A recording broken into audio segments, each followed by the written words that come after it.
To 11 اسلام کی دعوت اسے فائدہ دے گی جس کا دل تعصب سے پاک ہوگا۔ لقد حق القول علی اکثرہم فہم لا یؤمنون، ان میں سے اکثر لوگوں پر بات ثابت ہو چکی ہے پس یہ لوگ ایمان نہ لائیں گے۔ ہم نے ان کی گردنوں میں توق ڈال دیے ہیں، پھر وہ ٹھوڑیوں تک ہیں جس سے ان کے سر اوپر کو الٹ گئے۔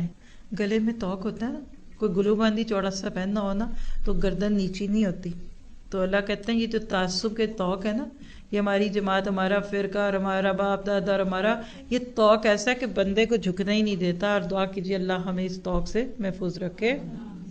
اور ہم نے ایک آڑ ان کے سامنے کر دی اور ایک آڑ ان کے پیچھے کر دی جس سے ہم نے ان کو ڈھانک رکھا ہے پس وہ نہیں دیکھ سکتے، یعنی آگے بھی دیوار پیچھے بھی۔ ذرا سوچی کیسا لگے گا بندہ، ایک دیوار پیچھے ہو اور ایک دیوار بالکل اس کے سامنے، اور سر اوپر ڈال دیا جائے تو جان نہ نکل جائے۔ یہ جو کبھی چیک اپ کرنے کے لیے مشینوں میں ڈالتے ہیں تو جان نکلتی ہے نا سوچ کے۔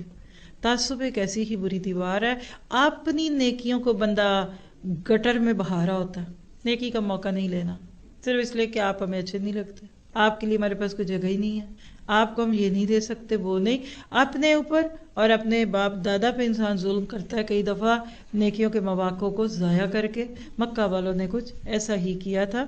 فرمایا آپ ان کو ڈرائیں یا نہ ڈرائیں دونوں برابر ہیں، ایمان نہیں لائیں گے، بس آپ تو صرف ایسے شخص کو ڈرا سکتے ہیں جو نصیحت پر چلے اور رحمان سے بے دیکھے ڈرے، سو آپ اس کو مغفرت اور باوقار اجر کی خوشخبریاں سنا دیجئے۔